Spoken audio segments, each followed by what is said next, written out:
Hey everybody, what's going on? It's Brian Daniels, and welcome to our last episode of 2025 for A Bunch of Marks. I'm your host, and only two of other Marks joining me today. First off, I got my wife Raven. Hello. How you doing? I'm okay. Good. See, I'm trying. I know. I'm better at it. You. All right. I've got to ready myself. I say prepared. Prepared. Okay. I'm gonna just start saying like random shit like. That's fine. So, what's your favorite wrestling movie? I don't know. Just What? Anyway.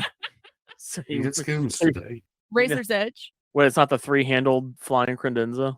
That's my favorite. Razor's Edge is an excellent one of my movie answer. I love it. And then we got my podcast tag team partner Josh Thundersavers here as well. Yo. Going on. So this is gonna be a big episode. So strap yourself in. Get you a snack. We get you a snack. You know, or pause this right now. Or go get a snack now. Right. Because it's gonna get good. Well, no, don't pause it. Just keep listening. You can turn us on your speakerphone or whatever and listen to us while you're getting your snack. But we're all getting ready together. Keep us on while you're driving. If you're on a long drive, or if you're doing the dishes, or you're doing some chores at the house, or whatever it is you're doing, just listen to us. But if you're watching wrestling, don't do that. Just watch wrestling. Yeah. Well, yeah. Anyway, it's a big show. It's our end of the year 2025 show. This is our first full year of our podcast. All right. Oh my gosh. Wow. Whole year. We did it. Got through a whole year, and we're getting into our second full year of our show next year. Yep. But we're not going to talk about next year. That's going to be for our next episode. Our next episode when we come back from our 2-week break. We are going to go on a hiatus for a little bit, which is gonna really not gonna notice it because we're gonna have our first episode of January. Yeah. Which that'll take place the week of the 11th, and we'll be back to our regular schedule of 2 episodes a month, which we've been doing pretty good at so far. Yeah, it's not really gonna affect this show. Yeah. No. And we've got a lot of fun stuff planned for 2026. I do want to mention a couple things. First off, is we're going to be at Squared Circle Expo 6 in Indianapolis, Indiana. Yep. And that is the 27th and the 28th of March. And we're going to have a vendor table. So it'll be our first time ever as a vendor there. You can come up. I am so flipping excited. Yeah, you can come up, say hi to us, share with us your wrestling stories. I'll be bringing all of our podcasting equipment so we can bring some guests in and we can talk to them and things. I'm especially so excited about this because this was my vision when I initially went to Squared Circle Expo for the first time and brought up the podcast. This was my vision. I envisioned us being there as vendors, as a podcast, interviewing people, talking to wrestlers. Like that was what I envisioned. So I'm so excited about this. And Raven, what did your vision include me bringing the Squared Circle Expo Championship title to hang out at our table? It did not, but I'm even more stoked about that. Yeah, you think about that, huh? Did you? One, and it's going to be so cool sitting up there on the table. It's going to look so good having the Squared Circle Expo title sitting on our table throughout the week, throughout those 2 days. Belt. So if you want to come in, it is the replica belt, but it's definitely until Josh gets back into it and then decides to win the belt for himself. And then I will take it from Jake Oman. So if you want to come to our booth and check out the Squared Circle Expo title, you can. $5 for pictures to hold it. And I was playing. Absolutely. Hey, Josh's like, I'm playing. Yeah, so I bought it. I gotta get that money back. I gotta get the money back somehow. Yeah, you gotta get the money back for that belt you bought. I'm looking forward to seeing it too in person for the first time. That's gonna be sweet. Yeah, I'm gonna be picking it up there. I'm so stoked that. That's what I was gonna ask. I thought you might have it before. Maybe we can do a special little unbagging video for the title, do it there and do it there at the booth.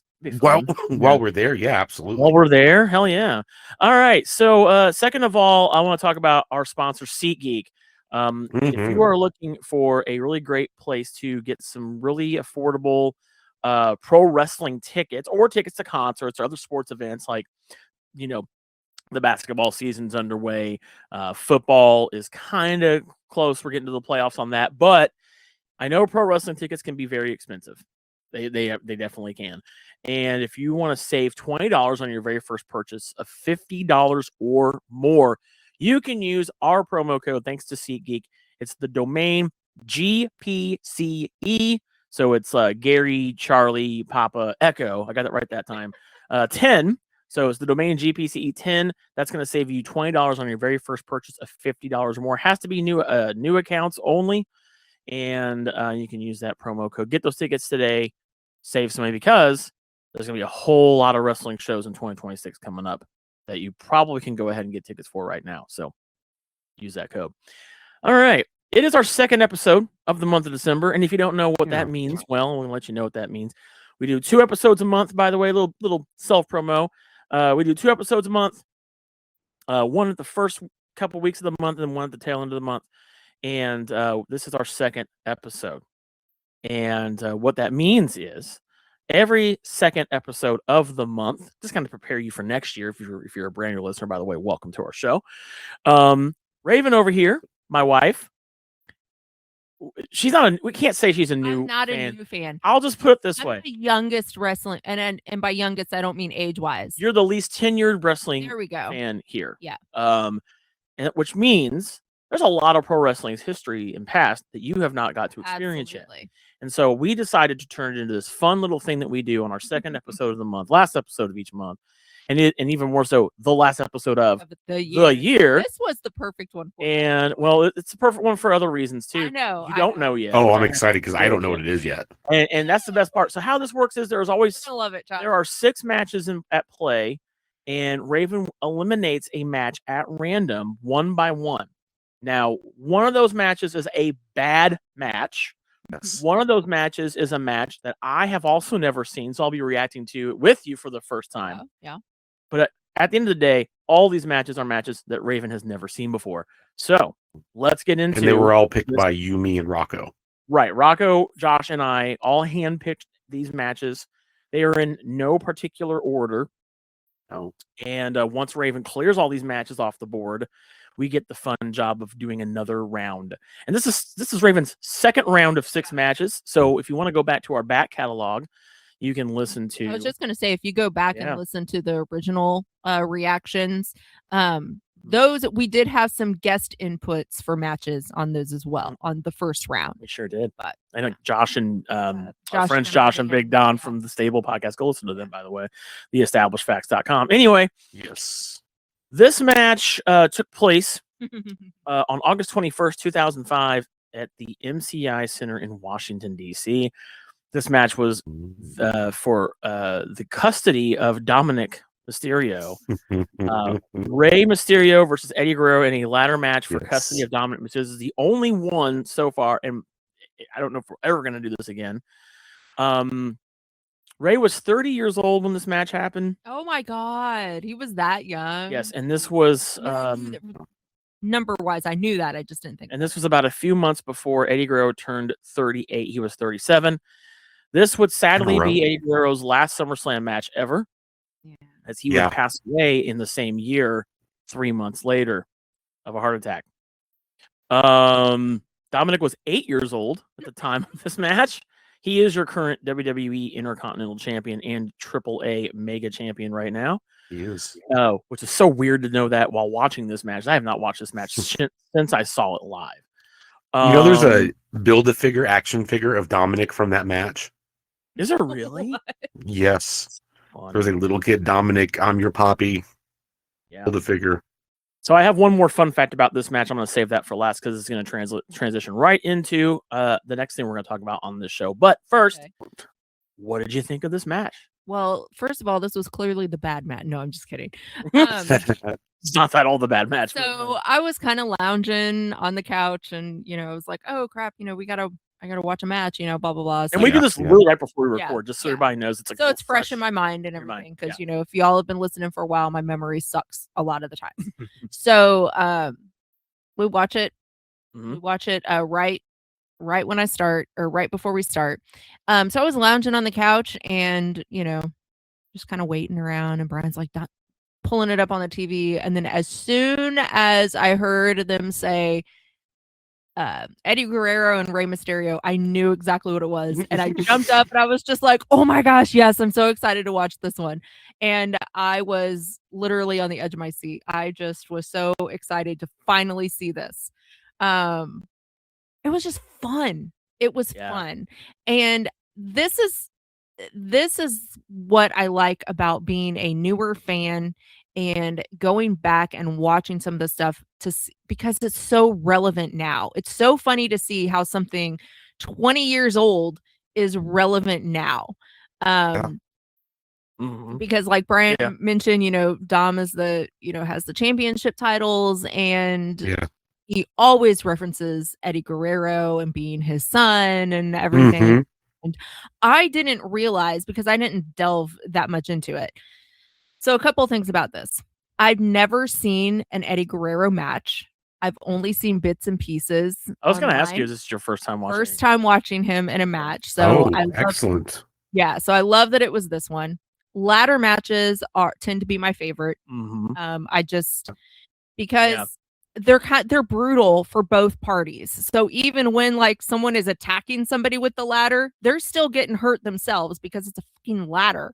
You can't hit a ladder and not feel something. Okay, so it's kind of brutal for both parties. I don't know. I just find it more realistic that a lot of times. Sure. Yeah.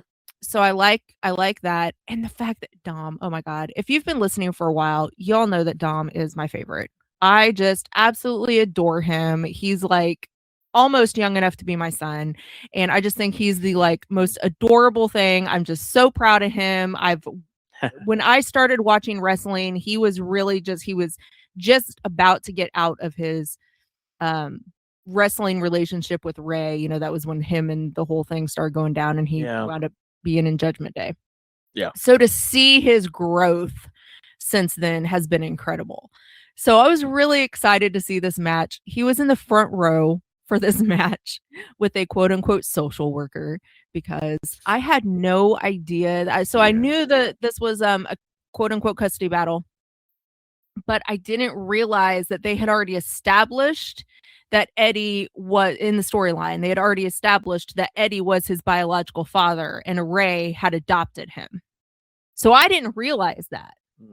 So, I mean, not that I guess that really makes a whole lot of difference in this storyline, but I didn't realize that.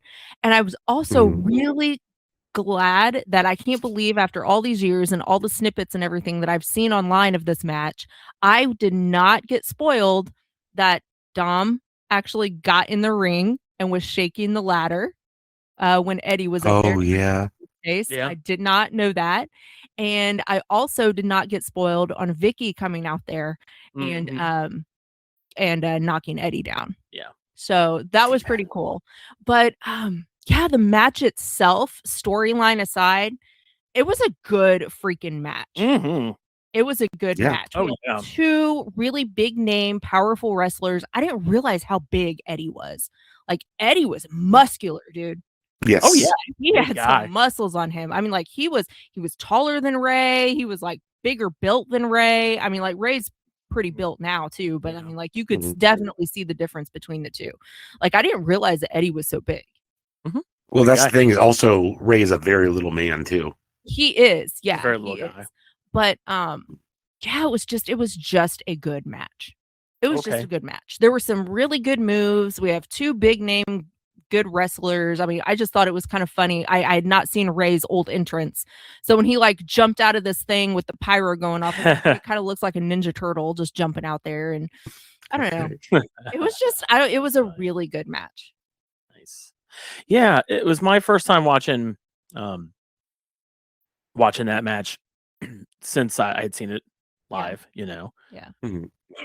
And I like when you like how you hadn't watched something in a long time, and then when it starts, you're like, okay, like I remember all this stuff now. Yeah. And so like from like Dominic coming in and all that.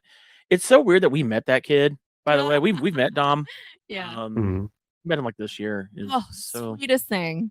So you sound like a mom now. I'm sorry. He's just a sweet little boy. Sweet boy, yeah. A sweet good boy. So I actually did get a little emotional. You really sounded like his mom right there. I actually did get a little emotional watching this match. Yeah, you did. At one point, because here's this little 8-year-old kid, and if you look at those big old fucking eyes, he's just got those big eyes when he was sad a kid. eyes, very expressive eyes, and he genuinely looked like he was gonna freaking cry during a lot of this match. He just looked so sad and like heartbroken, and I don't know, just the acting on this kid, even then. And I know a lot of it was just, his expressive eyes, but still, it was just so cute. So, I got kind of emotional watching this too, but for a completely. Oh, I know. I know. I did too. With the whole, Eddie Dominic or Eddie. He passed away in November of that month. I actually went to his very last match. Yeah. When he wrestled. Remember how you asked me about Mr. Kennedy the other day? Yeah. I was like going, Mr. Kennedy. I was like, Mr. That's who Eddie Guerrero wrestled last. Was Mr. Okay. I didn't even remember that. Yeah. Yeah, it was at Conseco Fieldhouse that same year. Ooh, side note: we need to do an episode of wrestlers' last matches. But anyway, go ahead. Oh, we could that's do a great idea. I think an episode about wrestlers that have passed away. Final matches or something like that. Yeah. But yeah, I remember Eddie Guerrero, man. I had watched him since the WCW days. That's not the only Eddie versus Ray match. They put on some damn great bangers. I bet they did. Another match that we need to have you watch as well. At some point between those two, which we're gonna make sure we get that match in there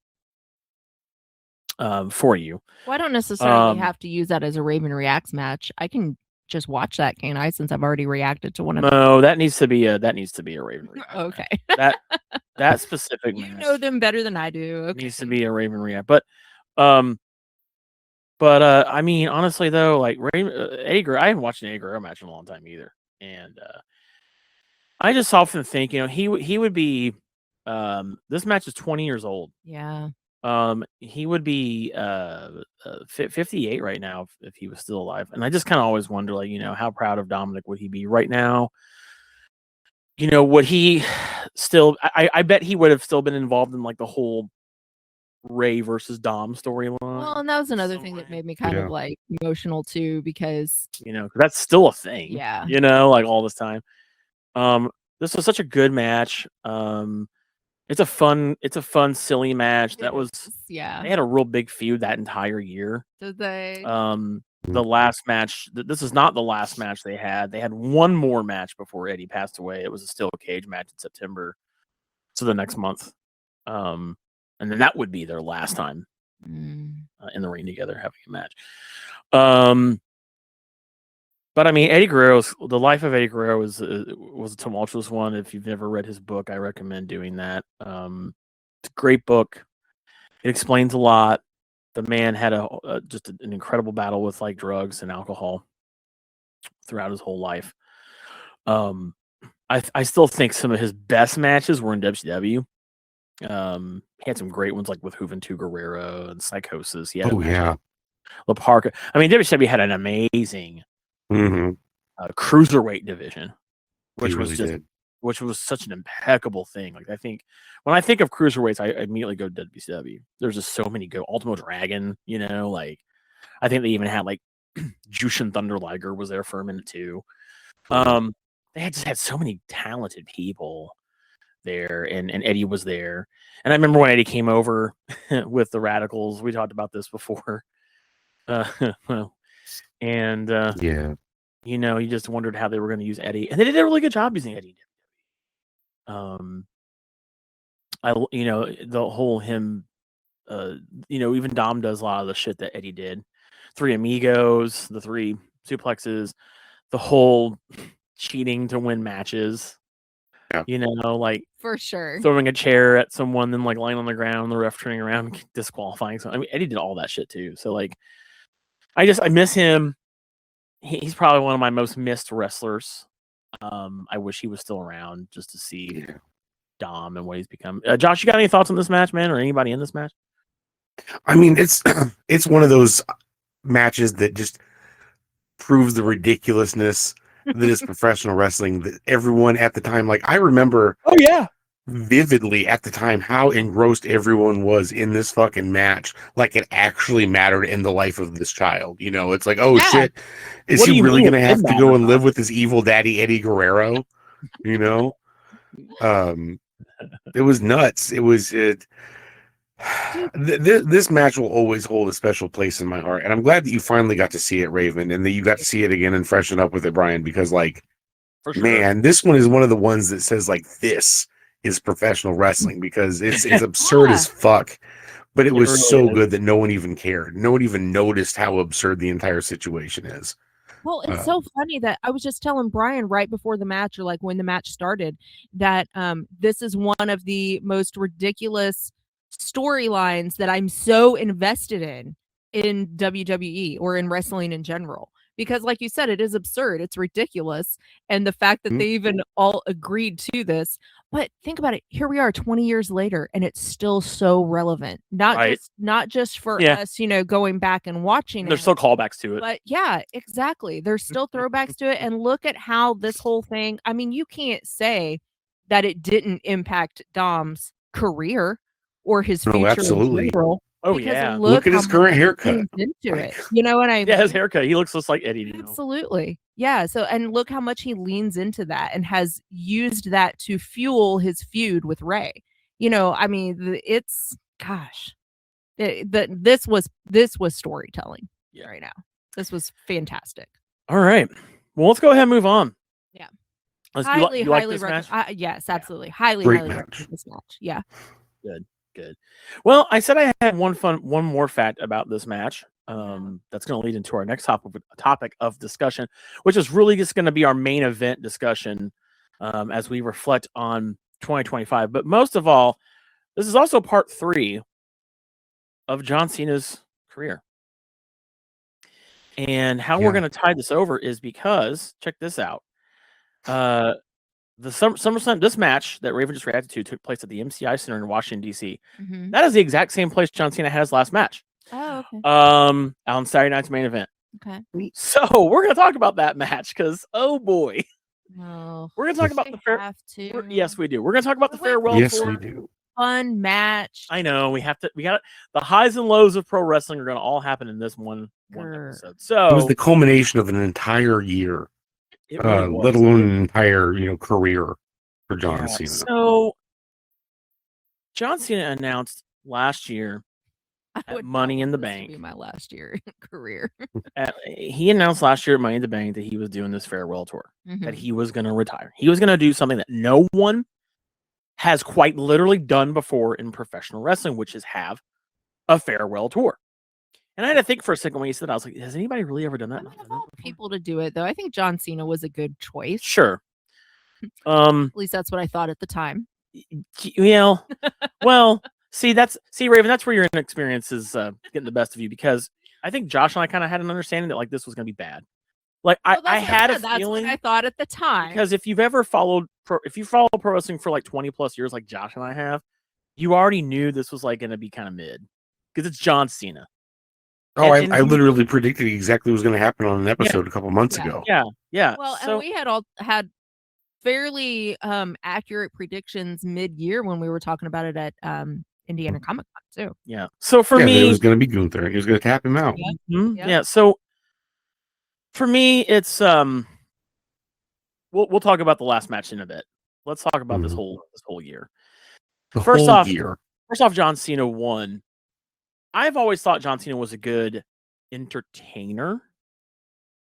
Like he had really great mic skills, right? But to be a professional wrestler, you got to be good at that wrestling part. Okay. Yeah. I think he defined sports entertainment because that's when that whole thing started, was in the early 2000s, right? We went from the Attitude Era, which, believe it or not, John Cena was sort of in that. And then we went into the Ruthless Aggression Era, which is what he kicked off with the Prototype and that whole thing with Kurt Angle, which, by the way, I did go back and watch that first match. I was like, oh, okay, John Cena, I don't think has, to me personally, I have never liked a John Cena match because of John Cena. I've never enjoyed No. There's one exception to that, which was his match against AJ Styles, because John Cena did a lot of cool tribute moves at that match at Crown Jewel this year. His last match against John Cena, or one of his last matches, which was his last time wrestling AJ Styles. But outside of that, that's the one rare exception. Outside of that, I've never liked a John Cena match because of John Cena being in the match. It has always been his opponent that I felt has carried the match. I also think that, Josh and I would both agree that we kind of got John Cena shoved down our throats a lot. Yeah. Like a ton. I'm over John Cena, not over in the good way, but as in like I'm tired of John Cena. Well, and see, I think that was what was a little bit different for me, is because, yes, I obviously knew who John Cena was, but I associated him more with his acting career, whereas The Rock, I knew more from wrestling. Yeah. And then moving into acting. I think for me, if The Rock is the whole package of what John Cena wanted to do, I think The Rock is a good wrestler. Mm-hmm. And he's a good wrestler, but he's an outstanding performer and entertainer and very great at improvisation. Mm-hmm. Coming up with being quick on the fly to like talk shit about people, which was what I loved about The Rock, what drew me in as a kid is the Rock. Mm-hmm. Whereas Cena had the rapping and shit down, and he could be on the fly as well. But man, I just always thought his match was fucking boring. And because he did the same shit. That's why he calls it the five. Even he knows it's the 5 moves of doom. He's just references himself. But he's a human Pokemon. The whole let's go Cena sucks. That was a very real thing. Mm-hmm. That was not. That wasn't like just heat because he's bad. No, he wasn't really a bad guy his whole career. Yeah, he wasn't really a bad guy his whole career. No.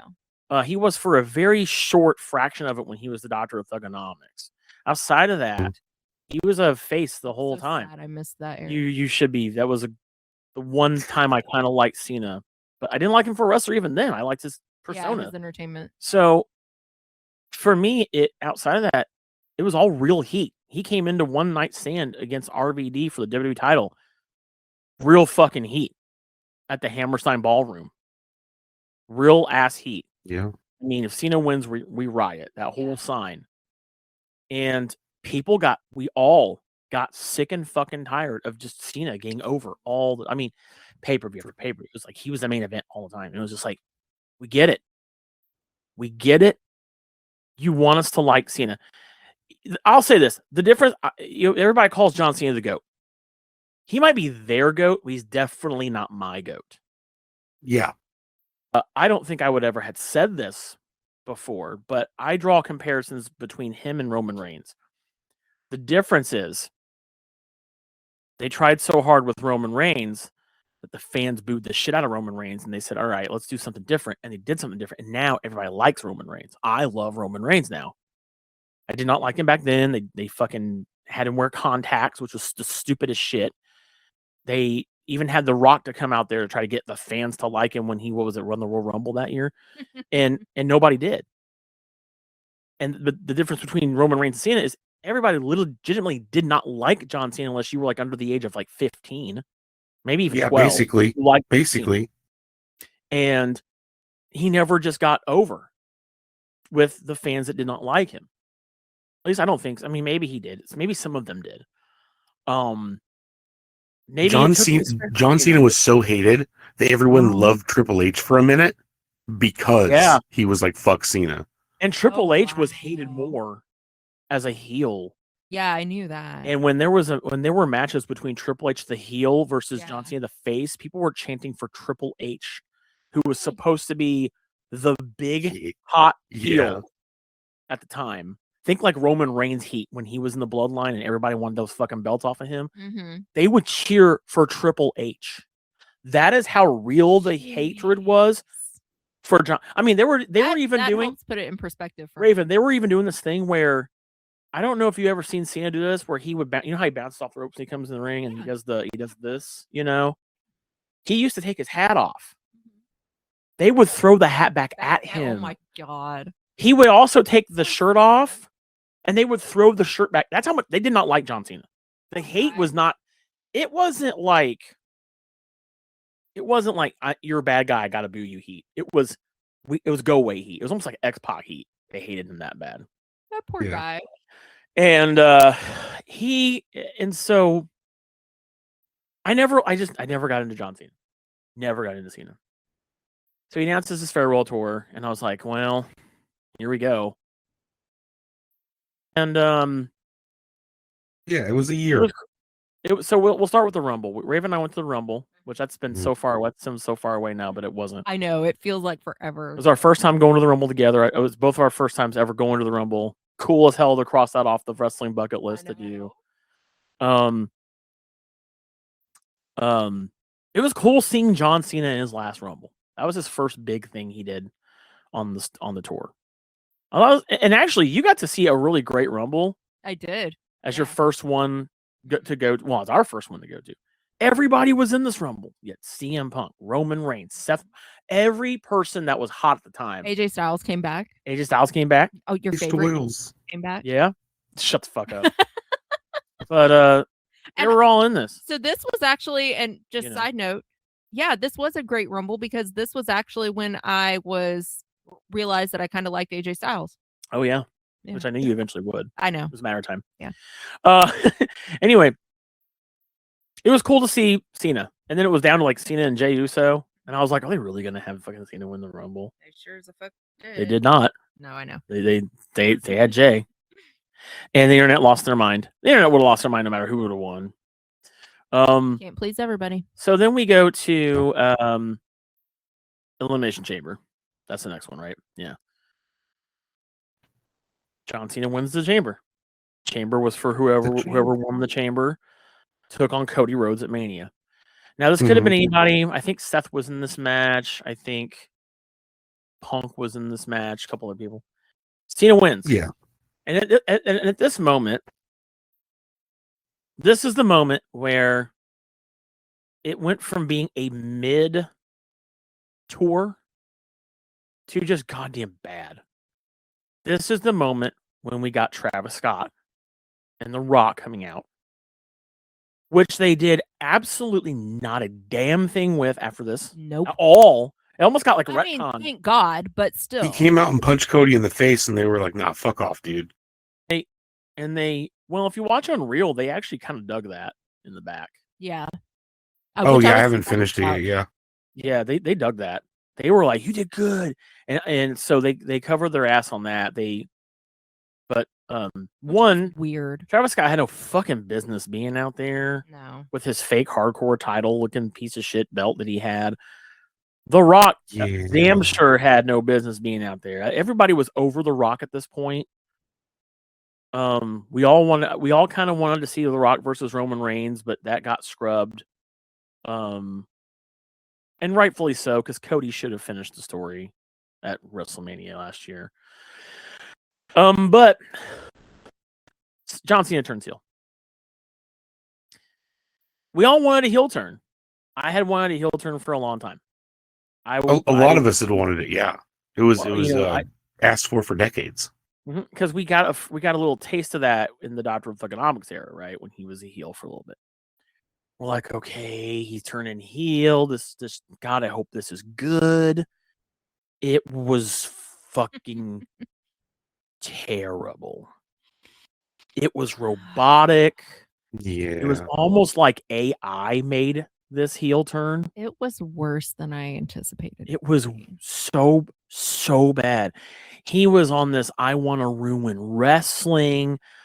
And I get didn't make any sense in the long run. It did in a way. I said in the long run because they just completely nixed it. Well, hold on. We'll get there.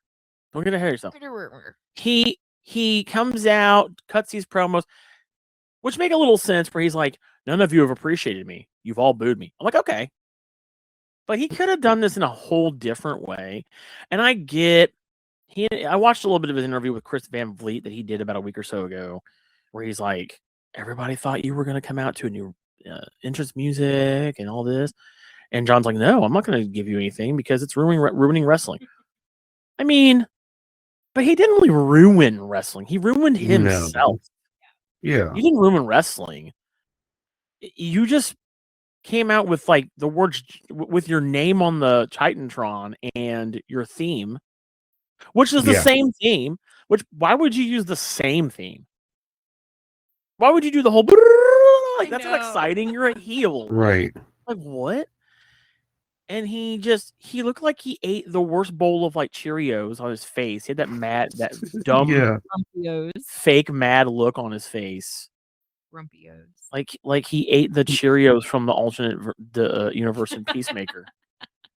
He definitely overacted on that. Yeah, it was just bad overacting. It looked terrible, and that's when I started to go, did he really want this?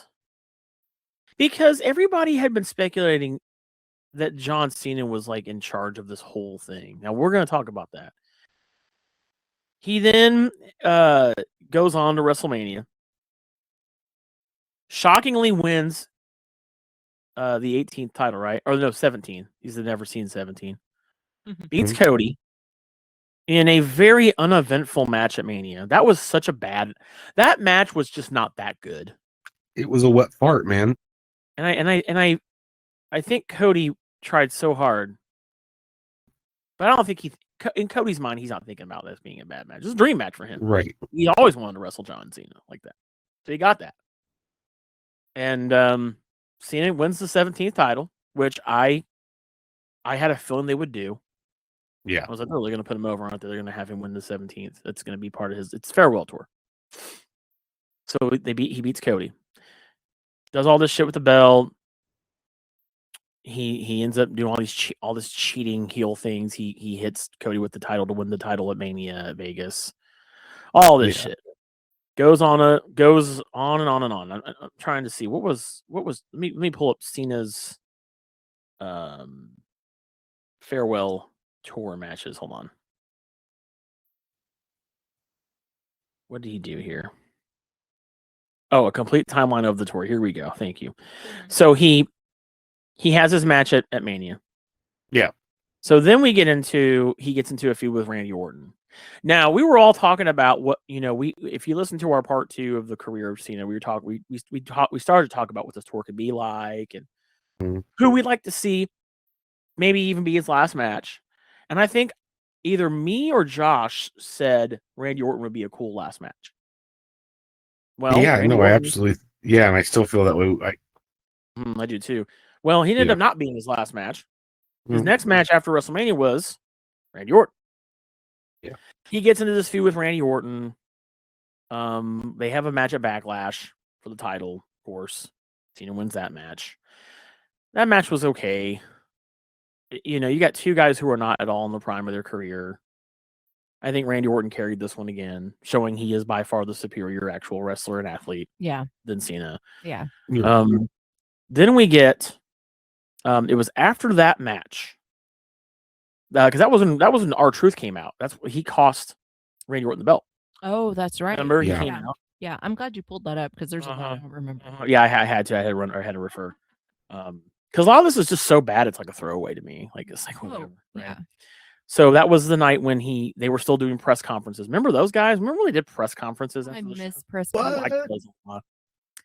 That was when Cena came out, did a press conference, had the belt, and then R-Truth came out and he's like, "Man, I love you, John. I tried to help you, And then that's when Cena took them and he gave him the attitude adjustment through the table and he walked away. That was that night. Which led to was this around the time that they let go R-Truth? They released him? Is that when they released him? I want to say yeah. I think just so. For a little bit, yeah. Because then he came back in and he was Ron Killings for a minute afterwards. Yeah, no, he if didn't. I'm remembering correctly, he didn't get released until after this.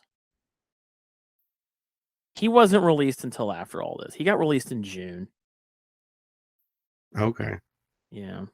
Like I said, if I was remembering correctly, which I can't. All of it. So. All of it's kind of a blur at that point. Dude, it totally is. Yeah. It was the year of John Cena.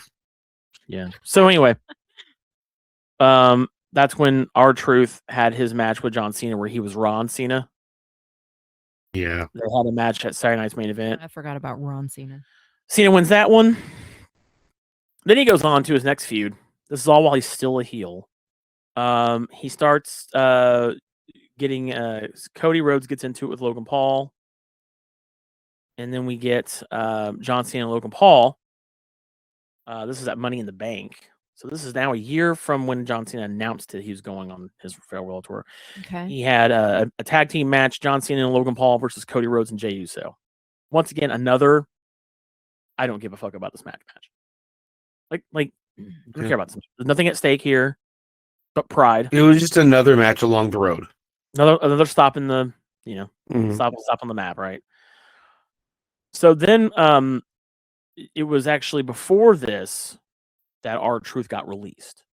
And that was when the whole We Want Truth chant started and everything. That was when Cena was doing a promo, and R-Truth came out as the masked man and attacked John Cena. I think he attacked him at Money in the Bank that night. Okay. Yeah, because we were over at Tabby and Mike's house and watched it that night, and he came out. Yep. And he pulled the mask off, and it was him. So then we get. Oh, that's right. Yeah, because we're really excited about that.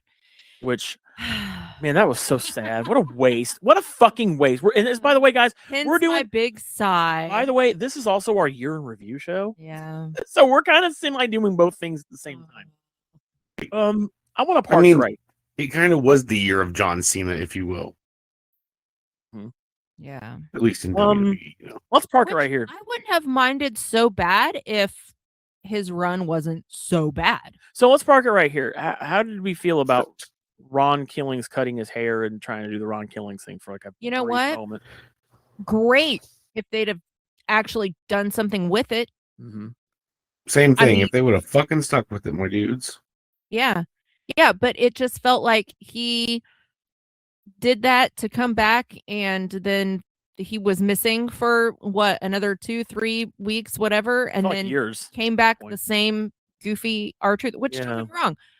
We love R-Truth, but that's the thing. We love R-Truth. We love Ron Killings. Like, we just love him. Mm-hmm. And so I just think it was a big production for nothing. Yeah. They could have just brought him back as himself, because that's what we wanted. That's what we loved. We just wanted R-Truth back. That was the moment. And then they turned him into that again anyway. And they still haven't done much with him. Yeah, they haven't done jack shit with him. That was the moment. I'm pissed about that. Where because what I wanted, what I wanted out of this, what I think would have been really fun is if they had Cena and R-Truth win the tag titles for a little bit. There was so much they could have done with let him tag up. Had a whole fucking year and they ruined it. Let him tag up with his childhood hero and win the title for a little bit. Why not? Why the hell not? Let him do it. Yeah, it's fun. But nope. Fun. There was no fun to be had in this. No, really. So this shit. I want to park it here because we're doing our 2025 review. So I want to talk about the Ron Killings R2 stuff. When he came out and cut his hair, I was like, okay. Yeah. I was like, all right. Yeah. People are gonna see Ron the Truth Killings, right? Because if you don't know, he looked mad. He was the shit back in early TNA, first ever. I would have loved to have seen that. He was like no fuck around R-Truth, like Ron Killings. Mm-hmm. I'm like, okay, they're gonna like flip the script on this guy. He's gonna he was like off respect on my name, and then it was just a dud, just phased out, and a wet fart. It was a can't even say it phased out. Like they didn't even do anything with it. It just ended up being and that was it. And he's gone now. It's just they anyway, I have a lot more to say, but I'm gonna save it for a bit. So after we have the useless tag team match and then the useless R-Truth match, we get into Cena gets into a feud with CM Punk. But this was also another inevitable stop on the John Cena Farewell Tour. He gets into a feud with Punk. They have a match at Night of Champions. This to me was another forgettable match. They were trying to build up that energy they had many years ago with the pipe bomb and everything, which that was a blood feud, dude. That was probably, if you were to ask me what was my favorite moment in the career of a man that I did not care about, I would say it was the feud he had with CM Punk. Yeah. That and Edge. I think Edge and CM Punk were his two biggest feuds of all time. Randy Orton's the third. I I think the best thing we got out of the whole on the farewell tour between CM Punk and John Cena was the Doctor of Punkonomics when Punk came out looking like John Cena's Doctor of Punkonomics. Remember that? Mm-hmm. He did that whole. That was funny. That was really funny. Yeah, I liked that. And I'm not the biggest CM Punk fan, so Yeah, that was pretty. Great. That was pretty great. Outside of that, Yeah. that match was also a dud. I didn't care. I didn't care about it because I just didn't think they were gonna drop the belt to Punk. So anyway, moving on.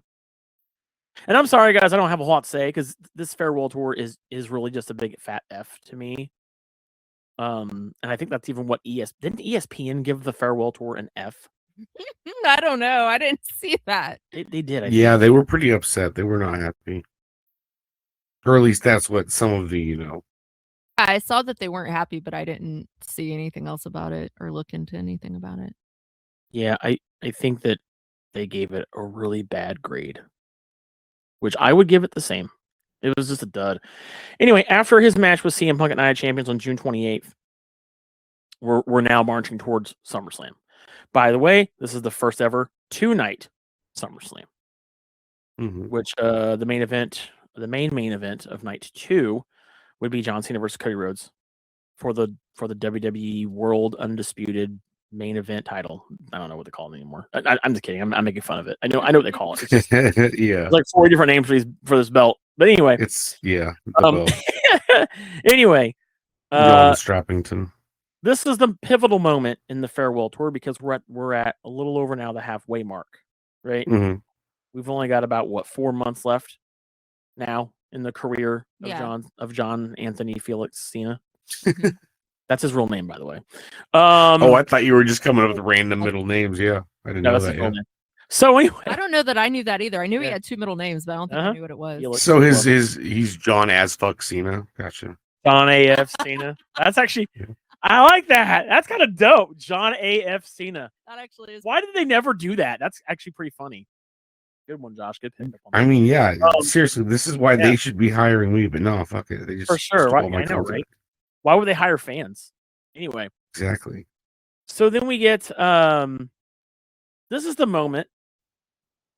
August 1st, ladies and gentlemen. After a dud of a heel turn, Cody Rhodes comes out, pulls out his magical "I'm going to turn you" face wand, and out of nowhere, makes John Cena face. And I don't understand why Cody Rhodes didn't just have Roman Reigns do that same thing. Hey, you're face now. Okay, cool. Because that's basically what happened. He said, "I'm tired. I want to fight the real John Cena at SummerSlam. I want to fight the good guy." And Cena comes out and goes, "Okay." The most, I'll do it. Most anticlimactic fucking thing. Yep. You know what I wanted? I wanted R-Truth to turn him face. Oh yeah, it would be way more sense. You're my child of the year. Come on, dog. Like they could have done. But no, not at all. Why would they do that? So of course they have their big. Hell, even Ron Killings come back and act like he's like siding with John Cena, only to like bring him back to the light side. You know what I mean? Like, light side. Yeah, dark side. Light so, side. I mean, anyway. so of course they have their big match at SummerSlam on August the 3rd, and that is where Cody Rhodes becomes the 2-time WWE Undisputed Champion by beating John Cena. So now we're back to good old Candyland Cena.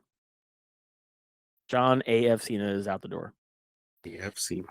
And he starts getting into a program with Logan Paul in August, which leads to their big match at Clash in Paris on August 31st. Once again, another dud match. Don't care. Right. Whatever. Right. It's whatever at this point. He has a big match with Sami Zayn. Once again, don't care. And then we get the match that I don't care about the most. Well, probably the most on this entire tour. Okay. WrestlePalooza. Yep. Everybody's favorite new WWE PLE. The biggest PLE of all time, according to Triple H. Biggest new PLE of all time, according to Triple H, that we might never see again, probably. The name, one of the stupidest named pay-per-views outside of Capital Punishment. Which Capital Punishment is the worst name. It's going to be no, wait, I take that back. The worst, the three worst names of WWE pay-per-views: 1, Capital Punishment; 2, Great Balls of Fire. Yes, that's a real name for a WWE pay-per-view.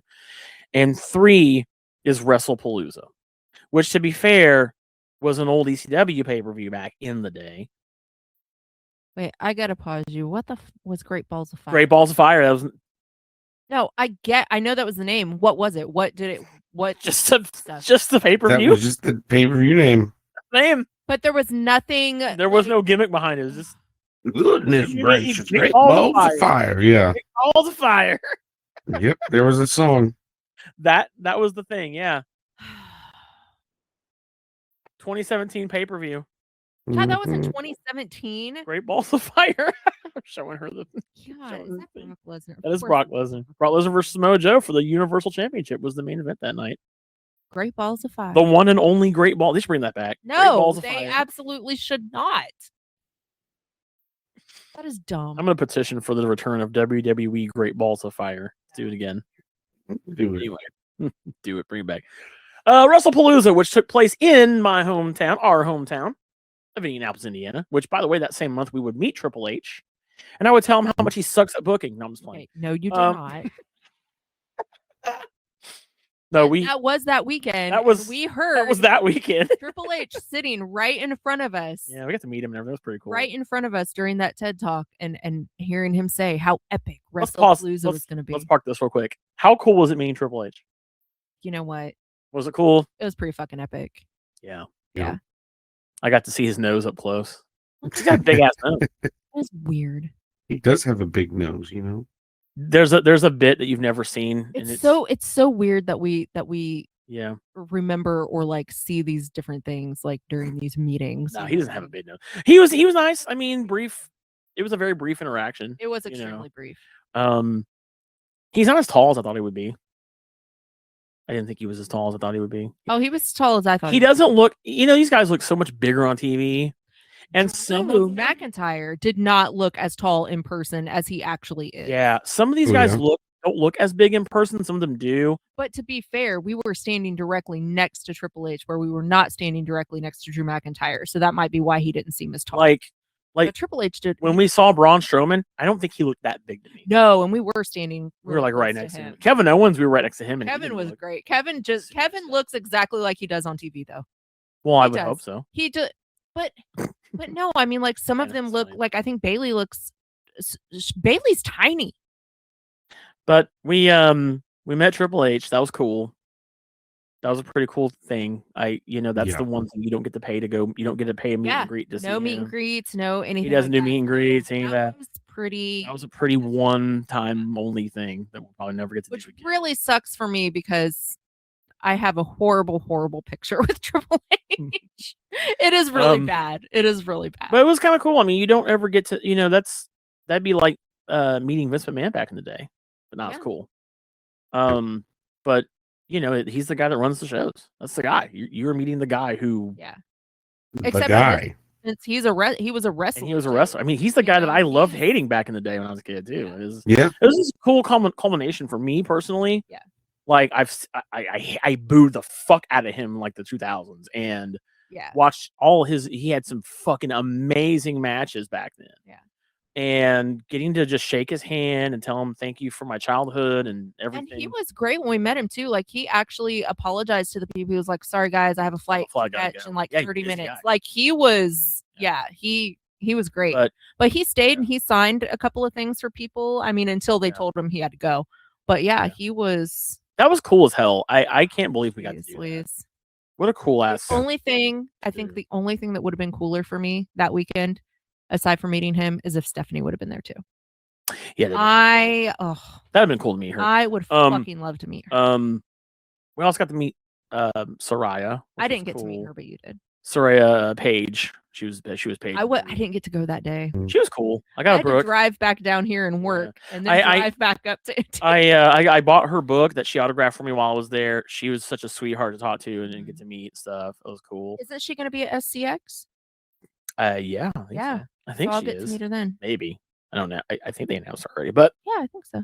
outside of that, let's park it here for a sec. Who else do we get to meet this year? I got to interview Karrion Kross, Killer Kross. Yeah, which that was another thing I'm going to bring up. That was great. Yeah, that was cool. Yeah, was getting to meet, or getting You didn't. I've already met him. I met him at the very first SCX. He will be at SCX 6, by the way. I'm so excited. he will. Charlotte.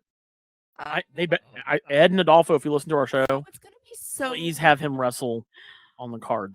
What's going to be so weird for me is going into this still as like a huge fan, and yet we're going to be there as vendors this year. So I'm like, okay, bring it in. Not going to be a Take fan. a breath. Girl. Be professional. Yes. Keep it not prof. gonna be a girl. I'm going to be. Yeah. Be a fan girl. Yeah, we met. I got to meet the Hardy Boys and get their picture. Yeah. I have met Jeff on a few occasions, but I was my first time ever meeting Matt. I opted not to meet them. We got to meet Joe Henry. That was disappointing. But yeah, we did get to meet Joe Henry. Yeah, Rachel said the same thing. She said, "Why was that so disappointing?" And that's when I had to inform her that he's such a good heel that everyone thinks he's a face, and it just broke her. That's funny. That's actually a good point, Josh. We went to Squared Circle Expo 5. That was fun. It's always a good time there. That was a good time.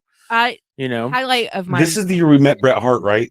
We met Bret Hart this year. You got to tell him about how much you love pineapple on pizza. Pepperoni. No, pizza. not fuck pineapple on pizza. I said mushroom and pepperoni pizza.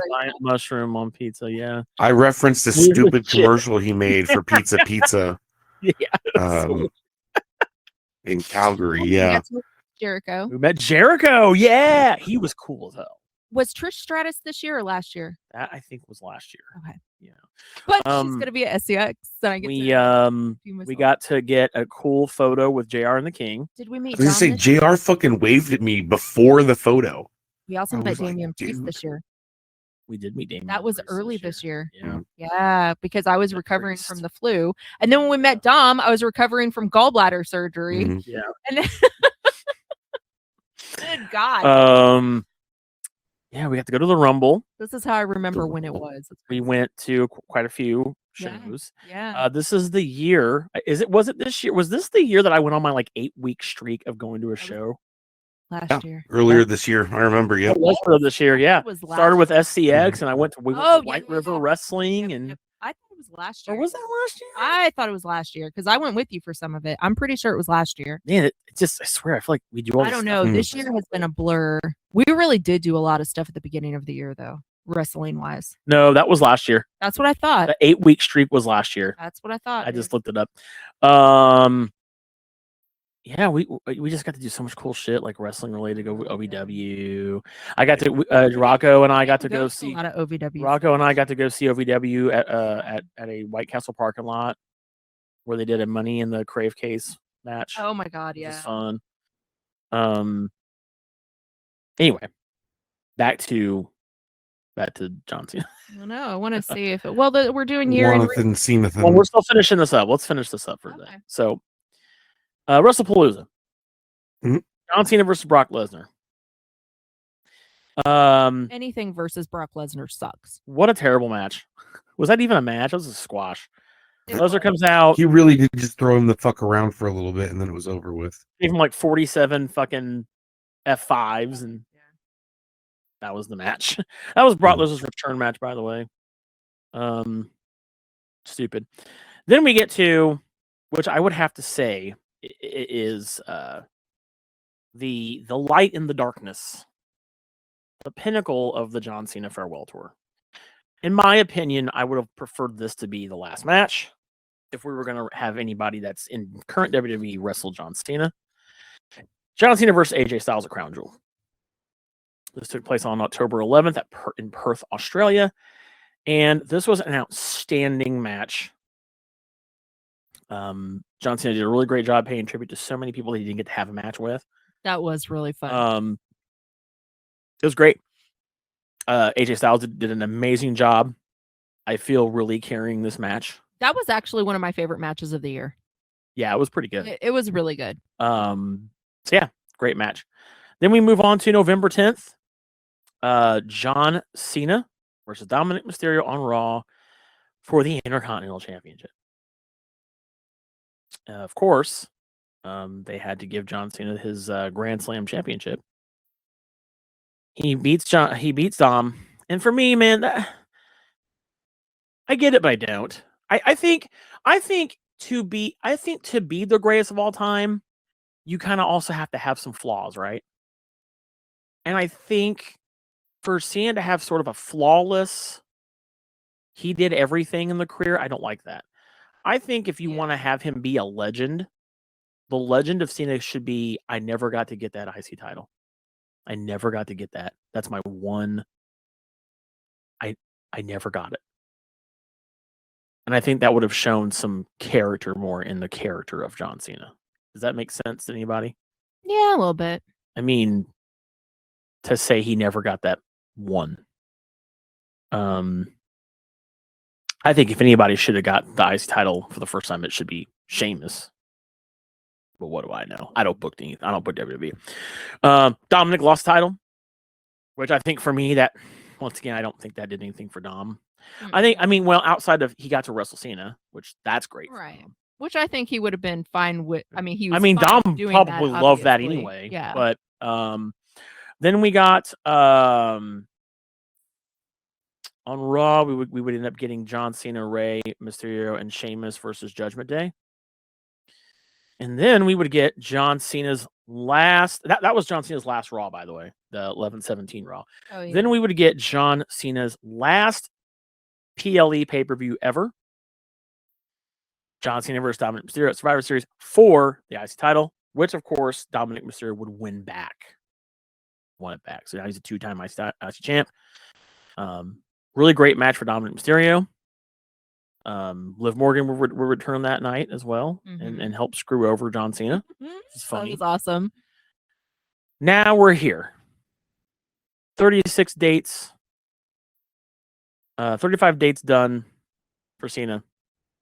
We're down to the last one, which this happened as of this recording about a week ago now. A little over a week ago. John Cena's last match, guys. Now, before we talk about this, we got to talk about they did something called the Last Time Is Now tournament. Couple highlights in that tournament. We got the return, one night only return, it seems, of Nick Nemeth, aka Dolph Ziggler, which was cool. I was a Dolph Ziggler guy. I liked him. Did you like Dolph Ziggler, Josh? Were you a fan? Uh-oh. Did we lose Josh? Did we lose him? Oh, you know what? Sorry, I was trying to move my mic cord, so I muted myself. So I've probably been responding to you for the last several minutes or so, being like, yeah, cool. No. My bad. I forgot to unmute myself because I was moving my stupid ass mic cord. That's funny. Were you a Dolph Ziggler guy, Josh? Yeah, absolutely. Yeah. Neat story. One time after a Raw, they were doing construction on the side street where that Hooters is over by the field house. You know where I'm talking about in downtown Indy? Yeah, I know where that's at. Yeah. So a lot of people weren't going there. So it was Dolph Ziggler and a couple of production guys that they were just sitting in chicken wings. And that just happened to be where me and my friends went because we were adamant about the traditional thing of getting Hooters at that, at that specific location before we went home. Because it's just around the corner. And we go in, and the only other fucking people in the restaurant is Dolph Ziggler and these other WWE guys.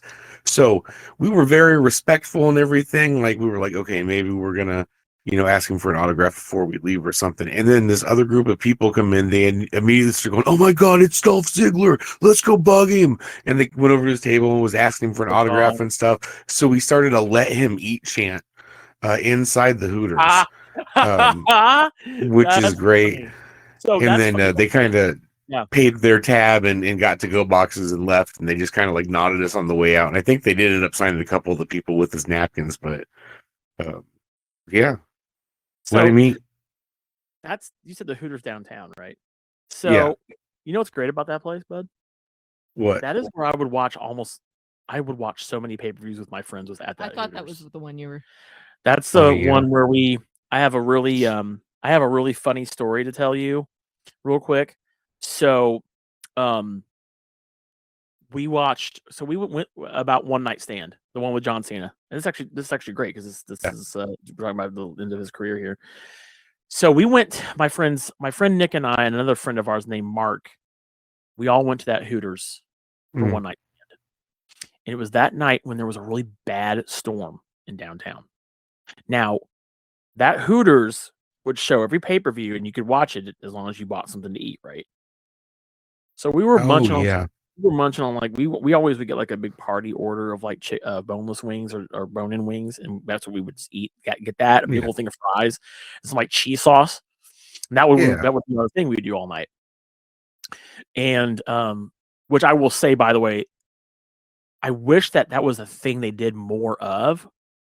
Would be getting pay-per-views and like going to restaurants, because that was a cool thing that I got to do. Yeah. Like I've seen a few WrestleManias at like bars and stuff. I've seen a bunch of WrestleManias at like that Hooters, but that Hooters was the central location. That was like our home base for watching pay-per-views, was at Hooters. And you have to understand, we were like fucking 16. Yeah, no, absolutely. So it was like hella cool for you then, for sure. Going to Hooters, and all of our parents being cool with us going to the Hooters. Actually, watching wrestling, brother. That's being a fan. And it was funny because sure, being a fan. We knew all the girls there too. We'd be like, "Oh, they're cute," and they remembered us and shit, and they would like hang out with us and watch it and stuff. But this night in particular, there was a really bad storm, and at this Hooters, they used DirecTV and Dish for all their like events. Mm-hmm. The fucking satellite went out like halfway through the because of the storm, bro. So we had to all get on the bus. We had to box up all of our food and go back to my grandma's house. That's where I was living at the time.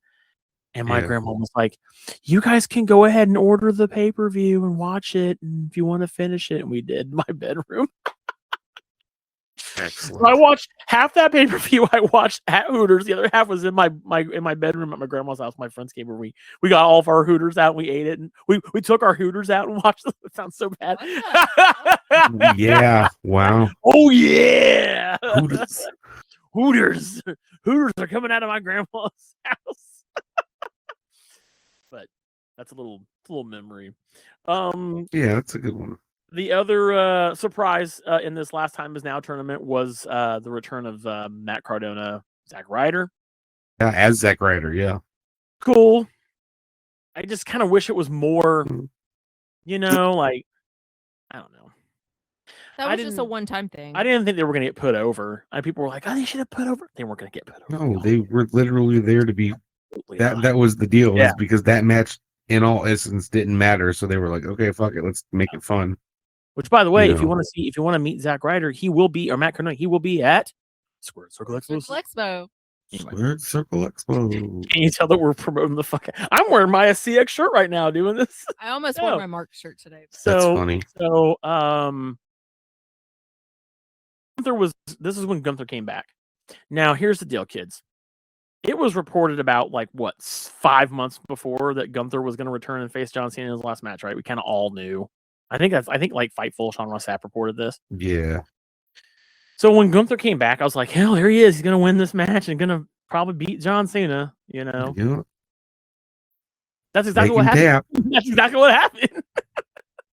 That's exactly what I of all the people in the tournament, I was kind of like, well, maybe they'll give it to Javon Evans. Maybe they'll have Javon Evans upset Gunther. Yeah, right. No. He got dominated. No, dude. Denominated. If it was down to anybody else who was left in the last four, I kind of wanted LA Knight to do it. But that would have been neat, but at the same time, yeah. They wanted to have a heel. And I guess that makes a little sense, So we're at so it's Saturday night's main event. The 3 matches before the main event were the best matches on the card. You notice how they all didn't involve John Cena? That's kind of how typically how that works. So Cena has his last match with Gunther. The thing about Gunther is I want to like Gunther, but man, he kind of is just.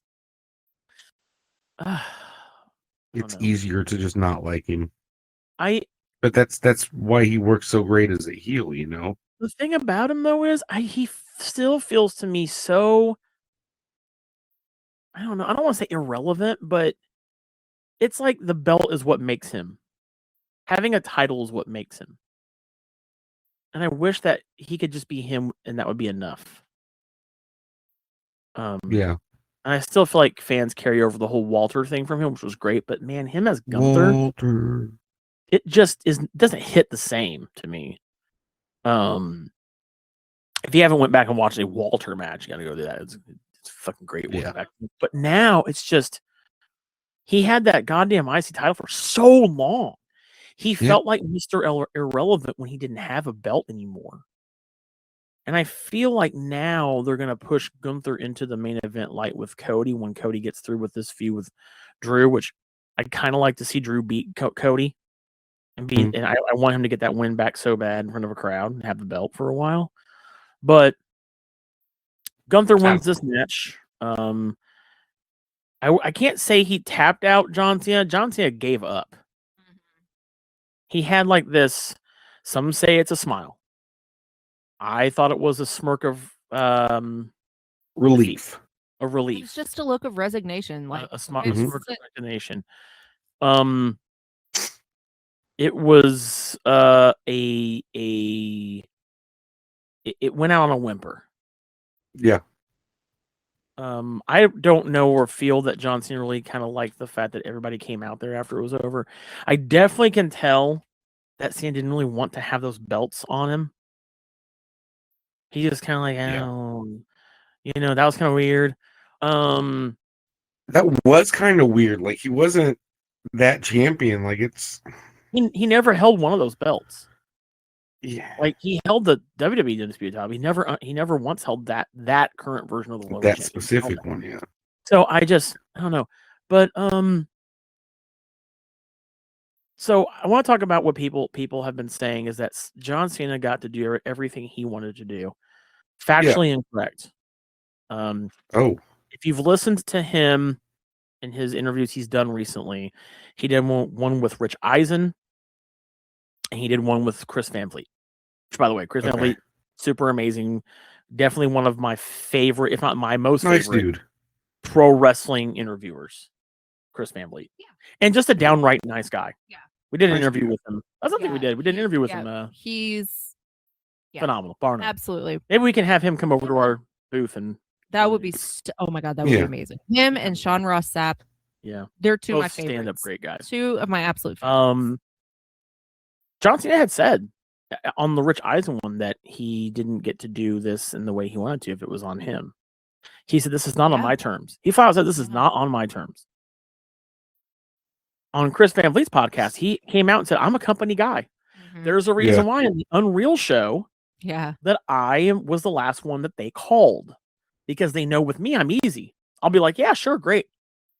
Which actually, to me, puts his entire career into perspective. I was thinking about this earlier, but didn't want to jump the gun when you were talking about how he's always been a good entertainer. For a lot of people, he's the GOAT. This and that, blah blah blah. Yeah. It's because he is okay with doing whatever. Like, he is that amenable guy. That's probably why he got all he wanted out of his career. Well, but here's the thing: we were kind of talking comparing him and The Rock just a little bit.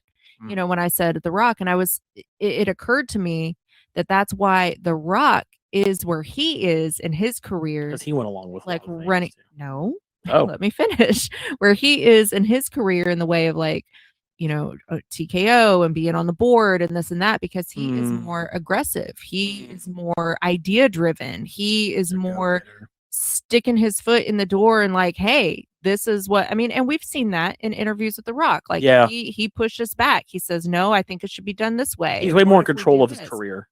And John Cena's just a happy-go-lucky, like whatever you want to do. I'm just glad to be here. Just use me however you want to do. He's said it before, like he is an adult that gets to do his hobby for a living. Like, this is absolutely what he loves to do, and he does it because he enjoys it. So, and it's not necessarily that I think this is what I think he wants to do. And I, as far as do I think that maybe he does, maybe he doesn't, I don't know, I'm not in his brain. Will he look back, or does he look back and see things that he wish would have gone differently, or wish that he would have said, hey, I kind of want to do this instead? Maybe. But at the end of the day, I mean, this is where he wants to be. I don't think John Cena is ever going to be the type of person that be like, oh man, if only I was a little more assertive, I could be where the Rocket. Like, he doesn't want to be there. You know what I mean? But I think that's like the biggest differences, because a lot of people do compare him and the Rock because of their mic skills and their Attitude Era and all of that stuff. But I think that's the biggest difference. And I think that's explains literally like the entire trajectory of his career. Right. Because that was just what he wanted to do. That's what he did. Yeah. I mean, I think for me, I feel like he and maybe in the early days, especially, he didn't want to rock that boat. He was just like, I'm happy to be here. This is what I want to do. I'm going to do whatever they want me to do. I'm good. I think that it's I agree with that. I think that for me, it's the fact that he just Cena never really. I don't know how much Cena pushed back on a lot of things. I know he did push back on some things, like he didn't want to put over Wade Barrett.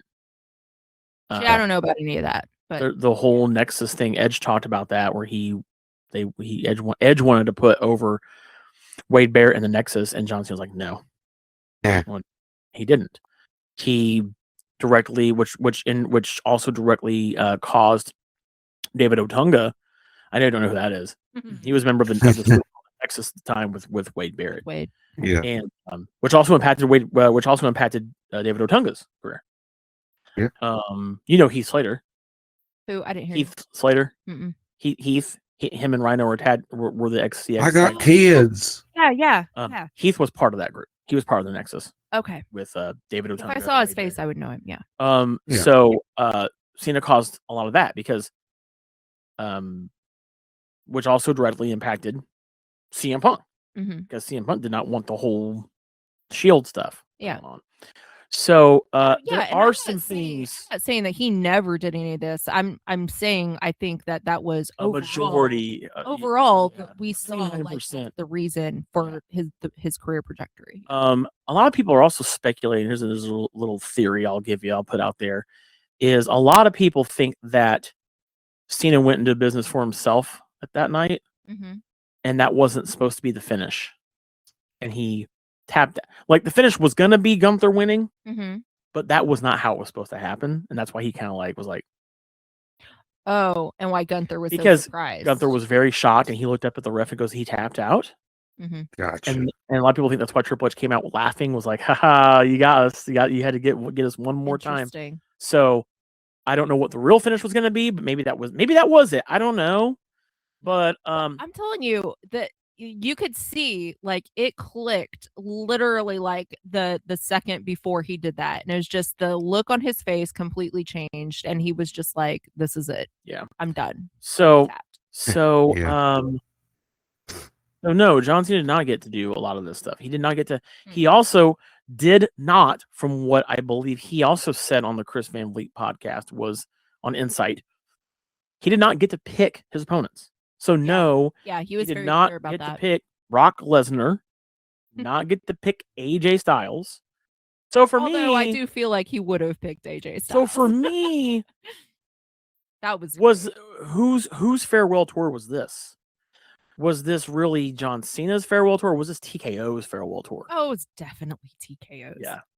This was not John. Yeah. That's what makes me sad. Yeah, this was because the I do think TKO corporate John Cena's farewell tour. Because I do feel like he deserved better. Yeah, I mean, Yeah. sure. I mean, if the guy you guys are all calling the greatest of all time, you could have and he also did say that he wanted more dates. He did not get to do this the way he wanted. He said he told WWE he wanted to try to do at least 200 dates. And they said no, but then his insurance said no, because he revealed on Chris Van Vliet's podcast that he pays for his own insurance to cover if he can't be in a movie because of his wrestling.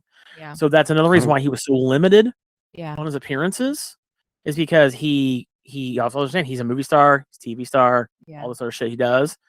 He can't afford to get injured because it impacts his entire, not just his and other people that work on these projects too. That's impacting their money. Yeah, the entire project. Now, Think about if he got injured and couldn't do Peacemaker. Are you kidding me? Oh man.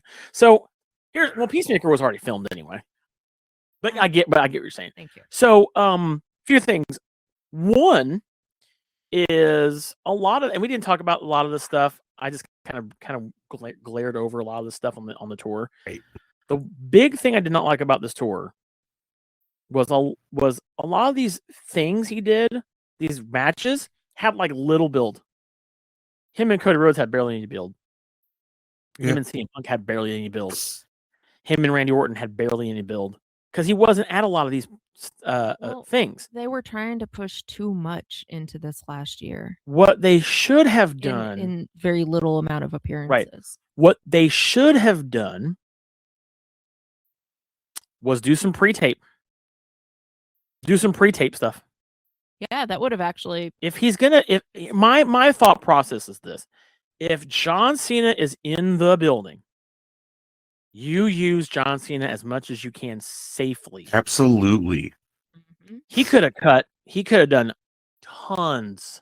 I honestly don't think that there's. I honestly will not believe that there's no way he could not have done more than what was given. He could have done backstage segments that would not have involved him getting hurt in any way or attacked. Yeah. He could have done. He could have been on camera in the back interacting with Miz. All the people that he did a tribute to, he could have interacted with in some way, except Edge, which if I would have been able to dream book this without any restrictions, Edge would have been his last opponent. Edge would have been his farewell opponent. I know you're thinking, oh, but it should be somebody he puts over. No, don't care. It should have been Edge. Don't give a fuck. A lot of people agree with you. I'm not one of them, but a lot of people agree with you. There would have been a lot of chances for him to put more people over during the day, and he did. Yeah. Yeah. I think Miz would have also been a good last opponent. Why the hell not? He didn't even get to wrestle Miz in this entire farewell tour. Like what? He didn't. Yeah, that was one of Miz's whole thing. Like that was his. I wonder. That shtick is still going. I wonder if he was still upset about that. If he was legit upset. Legitimately upset that he didn't get to wrestle John Cena. Yeah. What about me? I'm the Miz. I think it would have been cool as fuck, but they didn't do it. They could have done some segments with him at least, or something. I don't know, but there was not a single time where John Cena and Miz were on camera at any point in this entire together on this entire tour, right? There was no. Yeah, I'm looking through all the matches. Not one time.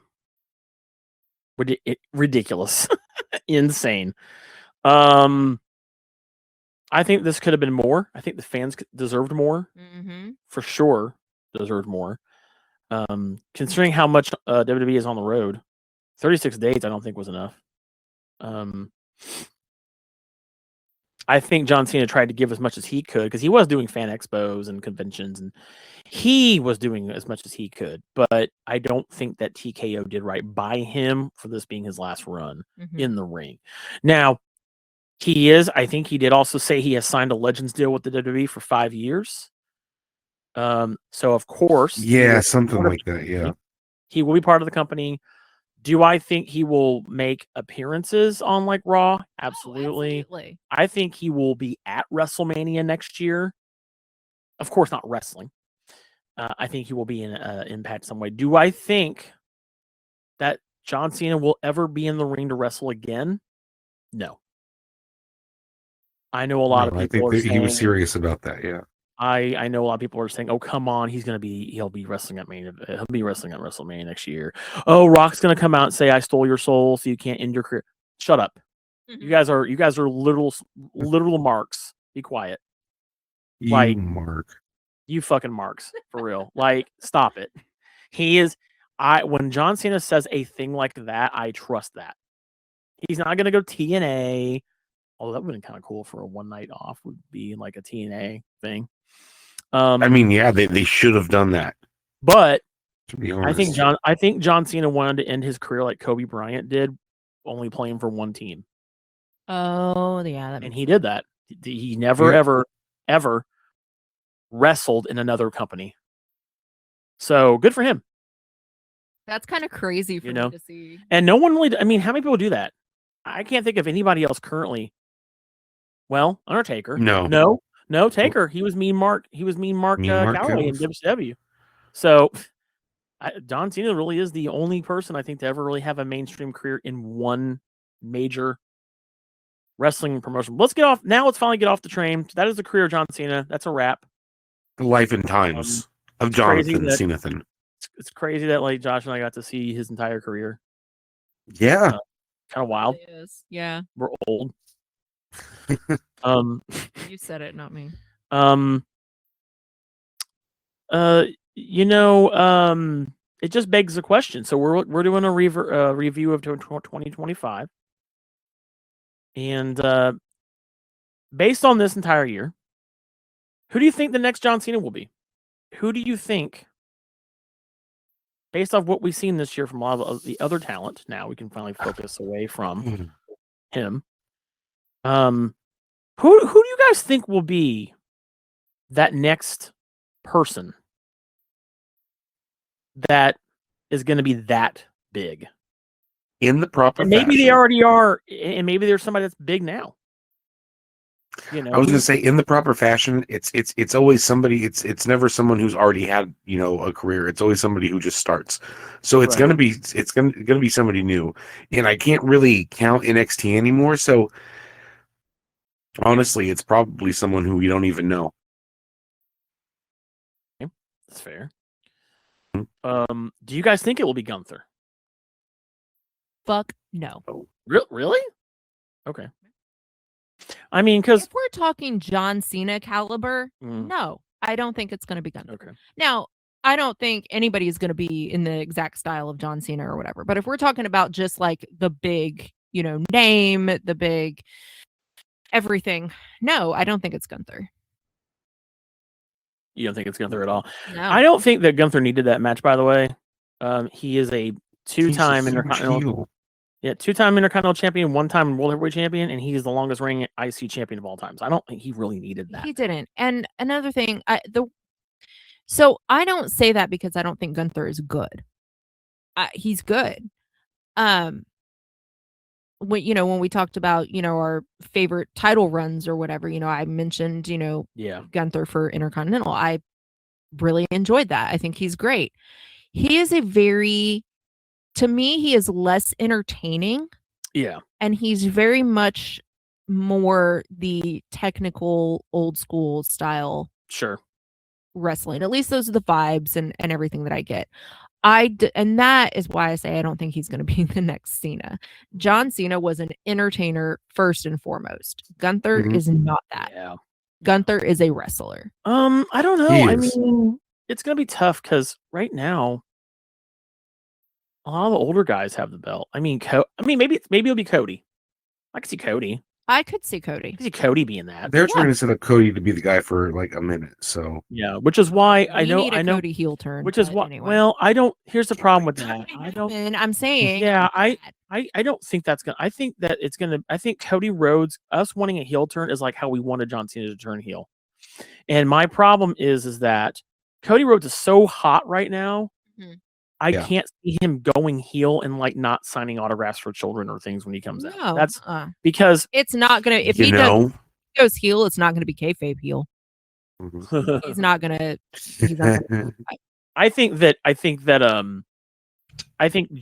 Cody is that now for the modern era. See, and I think that's actually a good point. I'm glad you said that because I think that was part of the reason that John Cena turning heel didn't make sense or anything either, because John Cena is, and I know we've kind of like stepped away from that for a second, but he is the most. I mean, he's done the most Make-A-Wish, granted the most wishes for Make-A-Wish. Sure. He is genuinely just a good guy, especially when it comes for the, to the kids and everything. Yeah. That's another reason why I think that heel turn just didn't make sense or go over well or last very long. And I could see that same kind of thing with Cody. Yeah. Josh, do you have anybody that comes to mind for you? Specifically like WWE? Not right now? Okay, that's fair. No. I would have to... sorry, I was just going to say it's one of those things, the ambiguity of it. But yeah, go ahead. Yeah, no, I get it. I would say, I mean, right now, if it's anybody, it's Cody Rhodes. I mean, he's really taken on that mantle. I think he's already now a 2-time WWE Undisputed Champion. I think one really funny thing that John Cena would always say throughout this tour is, and this is, I promise you, I'm not going to mention him anymore in this episode after this, is he wanted to retire now so he could watch somebody break his record of 17. And I hate to break it to you, John, but the only other person that's even remotely close to doing that is Randy Orton. And Randy Orton's not doing that. Yeah. I just don't. So nobody else is at all in modern WWE close to that, I don't think. So good luck. You're going to be really stupid old when you get to that point, if anybody does that. I want to get into some of our favorite matches of the year. Okay. Because I know what my favorite match of the entire year was. God, I'm not going to remember this shit. You're asking a lot. We had time. We had time to prepare. A lot of me. Do you want me to talk about my favorite match? Yeah, go ahead. Right now. My favorite match of all time in 2025. Not in WWE. This is just all together. This is a match that I think about a lot. It's not escaped my memory. It was my favorite match to watch. It was a fun match. It was so heavily involved. Every single person in the match did so fucking good that I'm ready to watch another one. It has to be hands down. It has to be hands down the Blood and Guts match in AEW, the women's one. Oh man, it was just that good. If you have not watched this match, it's just truly remarkable. They did a fantastic job. AEW has been doing a really great job this year. They've got my attention. I've been watching off and on. We've got World's End coming up, which is going to be a great pay-per-view. Which makes me think of Pirates of the Caribbean. They are going to be my most watched. I'm going to try to make AEW my most watched show next year. Interesting. I'm going to go. We'll see. All in on AEW. I did there. And I think that they rightfully deserved to win the promotion of the year by Sports Illustrated, which I know made WWE mad as hell. Because they're firing on all cylinders. They're doing good things. They're catching my attention for sure. And I'm looking forward to watching them even more in 2026. Continental Classic's going on right now, which is hot as hell. I think the Continental Classic is probably the best thing going on in wrestling right now. Where they do this thing where they have two different leagues. I think it's a gold league and a blue league, and it's round robin style. All the matches, they're 30 minutes. They have a 30-minute time limit. If you win the match, it's 3 points. If it's a tie, I think each competitor gets a point. And it all culminates in the Continental Classic Championship, and whoever wins that title. It's great. It's a lot of fun. And so that's going on right now. Outside of that, that Blood and Guts match was my favorite. Really good one, yeah. So good. So did you watch it, Josh? Yeah. Yeah, I was going back and yeah. Oh yeah, no, I absolutely I didn't get to watch it live. In fact, it was maybe a couple weeks later. So I mean, even though there was a lot of like anticipation on it, I still wasn't, like let down or anything. So it was a good match. I really enjoyed it. Oh, I will say I don't necessarily. One of these I did mention earlier as being I think was one of my favorite matches of the year. And then another one came to mind. I'm probably forgetting my actual favorite match of the year, but one of them that I mentioned was the one between Cena and AJ. AJ Styles that Brian had mentioned earlier, and I said that was probably one of my favorites. That was just overall just really cool. I mean, it was nostalgic even for me, and I haven't even been a wrestling fan for a long time, so I thought that was a really cool match. Yeah. And another one that came to mind that I wouldn't necessarily say was a favorite of mine, but it was just really, really cool and really cool for me to see live was at the Rumble when they opened with Rey Mysterio and Penta.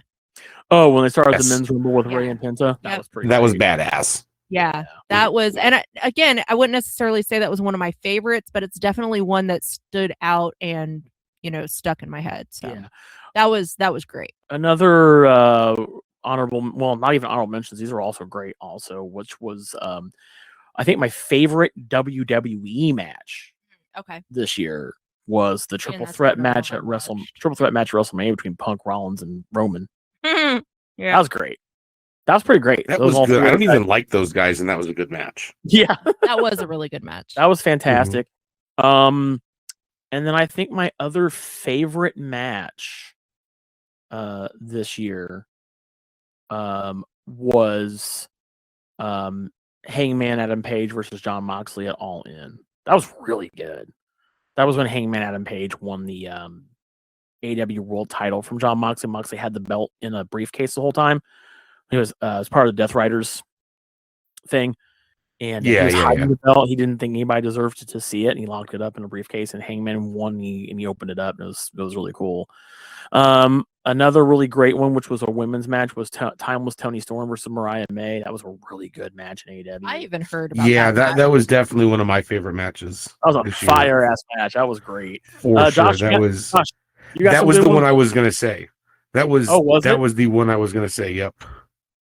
Super, super great. I did fantastic not watch match. And I know everybody went off on TNA this year. TNA did great. I just did not catch it like any TNA. I didn't catch a lot of it. Yeah. And it makes me sad because there's a lot of good Ethan Page shit that I missed. And everyone was like, oh, my friends that watch it, they're like, oh, you like your boy Ethan Page, so you got to watch it. And I was like, yeah. And I didn't. So tagging up with Chelsea Green. Well, and that's actually what I was. Yeah, that's actually what I was going to kind of talk about too. Is I want to talk about before we, wrap it up, close out the whole thing. The AAA, AAA this year. I want to kind of mention that. We got AAA now in WWE. That's been great. Yeah. So when you had just mentioned like Chelsea and Ethan Page, when Josh had mentioned Ethan, that kind of reminded me too. So what do we think about, and I know we've touched on it briefly during the year, but what do we think about how AAA and WWE is, how they're bringing in all of the WWE non-Hispanic wrestlers? I'm just kind of curious how you guys feel. As far as who, like the El Grande Americano stuff? No, I just mean in general, like how AAA has been this big. I mean, that's fine. I don't. That's what I see what you're doing for any of this. So for me, it's stay in it very well. I don't mind that at all. I think that I know that they need to be. It's supposed to be about celebrating Lucha Libre and that's what their culture, and they still do a great job of that. I from what I've seen, like I watched a little bit of the last one we saw last night that they were live. Went back and watched a little bit of it last night. At least they didn't buy it to bury it. You know what I'm saying? Like that's great. I'm so glad because I was kind of worried. Yeah, and that's what my initial concern was too, and that's why I haven't really watched it a whole lot. I think it's hilarious and really funny because they had mentioned it a little while ago. Chelsea Green, a Canadian, became the first women's American or North American championship. Yeah. Thank you. Yes. And pledge allegiance to Chelsea Green, that kind of thing. And then also winning a tag title match with Ethan Page. Yeah. That's great. Yeah. Yeah. I think it's great as long as, like you said, it doesn't overshadow everything. Yeah. That was kind of where I was going with that. Yeah. I don't think they're like whitewashing it or anything like that. I think they're doing a great job with it. I'm glad they didn't turn into just like NXT Mexico. Right. Like, people were worried they were just going to go, oh, great, we're just going to have like NXT Mexico, and they're going to. They had not done wrong by that at all. I mean, they've kept it. I have very little frame of reference. That's why I was. Yeah, they've kept it pretty true to what it's supposed to be. Yeah. They're making Dom their champion, but I love it, dude. I mean, I want to talk about I would say my a couple of my of people that I think are going to be the breakout, who I thought were the breakout. That was actually going to be my next question. If there's anybody in particular that you are watching and kind of keeping an eye on for next. I have one guy and one girl. Same. First for me is Jacob Fatu. Yes. He had a really good early, and he's injured. He's been injured for a minute, but he started off the year real strong. He was U.S. champ. Yeah. He got into this feud with Solo Sikoa. I think that I'm super pumped to see him return and what that's going to be like for him. I think he'd be a future world heavyweight champion. I don't think there's any. If you're looking for that Samoan that's going to be the next like Rock, the next what have you, I think it's going to be Jacob Fatu. I think he's going to turn up because they tried so hard with Jey Uso this year, and I think it started off strong, but he's just the Yeet Man to me, and he is. I'm exactly. at my I've been saying that from the beginning too. Yeah, he and literally. And I'm at my point. Hold on, and I'm at my point now with Jey, where I'm kind of over Jey. Yeah, and I'm kind of glad they put him back as a team with Jimmy. Well, and that was kind of where I was gonna go with that too. Is he is very much just a gimmick person, and I feel like they did try to break him out of that a little bit, but it almost feels like him and the crowd leaned into the gimmick more, and that just kind of. I think Jey has bad anxiety. He didn't show that he was more than his gimmick on his own. I think Jey that's a great observation. I think Jey has bad anxiety, and that's not a downplay to him. No, not at all. Because I have anxiety. Yeah, a lot of people do. Yeah. So, but what I mean is, so does Rhea. When he does his promos, he almost is like anxious. Yeah, I can tell he's very anxious when he cuts promos. Yeah, and it doesn't help that he also does this big long-winded intro all the time. And I think that kind of spills into his matches. He seems a little like out of breath, and like his cardio is gone. Yeah. So maybe they need to cut that down a little bit. Outside of that, for me for the men, at least in WWE, I'd say if I was going to go AEW, it'd be Will Ospreay. Big Will Ospreay fan. He's so fucking good. And then of course MJF just came back not long ago. That's my dude. Yeah, absolutely. My breakout person for the guys anyway is Jacob Fatu. Now for the women. So was this your choice for 2025, or is this moving into 2026 or 2025? They broke out, and I'm looking, and that's when we'll be looking ahead of them. Now for the women, I got to give it up to her. She started off as a manager, and I didn't think she was going to be as good in the ring. And boy, oh boy, did she turn it around. She trained with Chad Gable. I love that you're saying this. I'm so excited. She had some pretty great matches with Becky Lynch. And she is now your current women's Intercontinental Champion. I'm talking about Maxine Dupree. That is I've been saying women's breakout beginning. That is now a runner-up is Chelsea Green. Okay, Yep. It's a runner-up, but Chelsea's got there. She's now pushed it. Chelsea's doing what she wants to do in WWE, and I think she's pushing that envelope a little bit more, because she had always said that she wanted to be like The Miz, where he is, he shows up, he's happy to do whatever. She's just like, if I get, trash on me, things all over me, and everything, if I can like entertain the people, she's like, that's a job. She's like, I'm getting paid to do all of this, and entertain the people. Yeah. She's like, hell yeah, basically hell yeah. But I think she is pushing the envelope on that a little bit more, because everybody loves her. I mean, we do. I mean, she is an excellent worker. I mean, like, if anybody, she is a genuine girl's girl. I mean, like, even though she's like a quote unquote heel, or just kind of like funny, I wouldn't even necessarily say she's like a true heel. You know what I mean? For sure. Yeah. She's still, even look at her and Piper. She goes out there and even though she is all about herself, she goes out there, she lifts up other women. Yeah. And I don't know. I think she definitely deserves all of this and more. But for Maxine, I think she's gonna really take off next year. So excited for I think she's gonna I think she could even do more than just be the IC champion, maybe at some point. But it's gonna take a minute. I was gonna say, I still think she has a long way to go. Oh, for sure. A long way to go. But she is another one that, yeah, she started out as a manager. When I started watching, she was just part of that whole male Maxim models or whatever it was.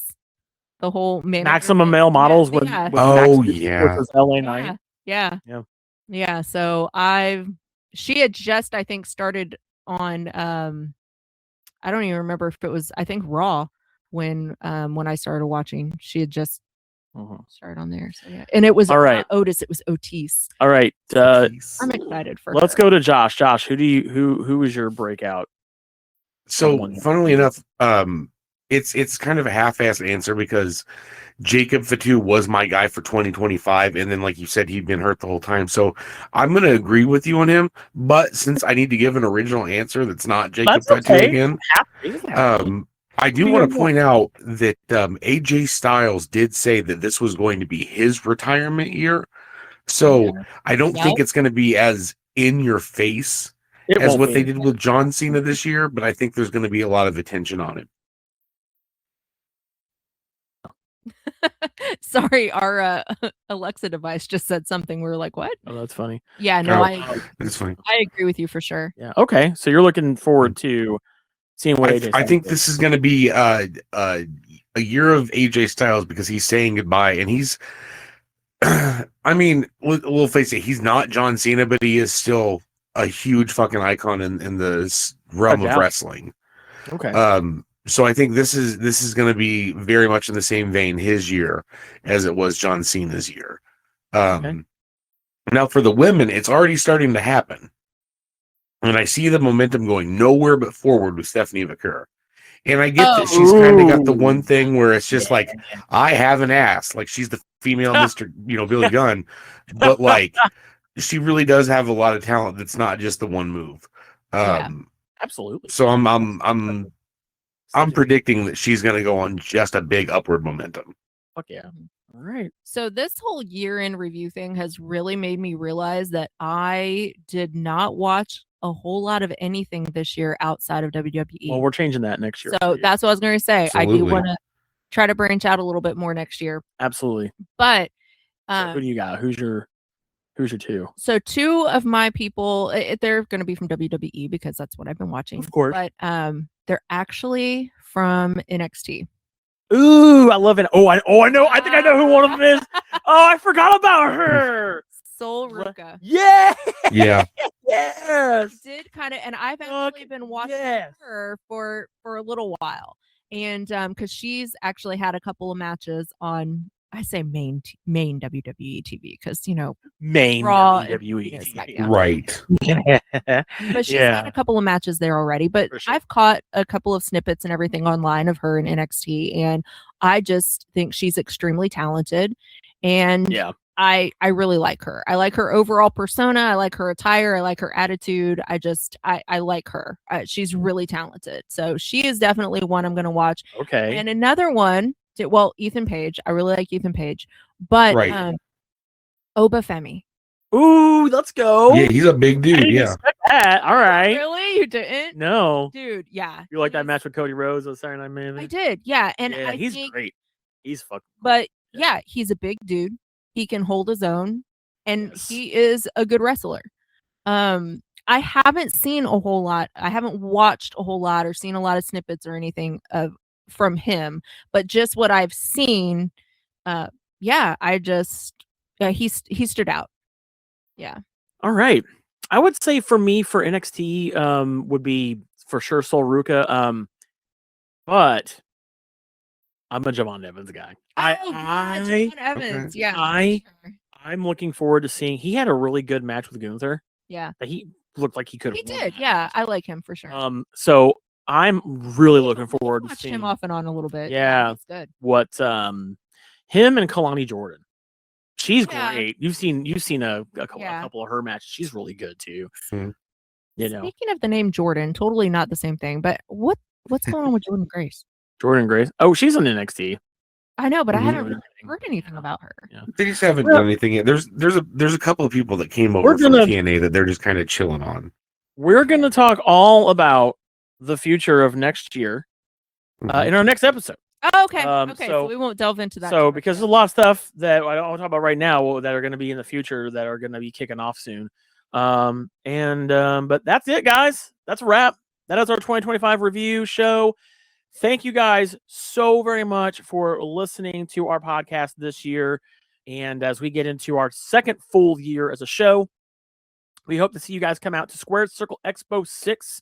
You guys can go to squaredcirclex.com to get your tickets and come out, say hi to us, and maybe we'll put you on an episode. Yeah, maybe we'll put you on an episode. We're gonna do some snippets here and there and kind of put those clips together. Come hang out with us. It'll be a fun weekend. It's always a blast, guys. They do a wrestling show on Friday night and Saturday night. It's like it's probably our favorite thing to do. Literally something for everybody.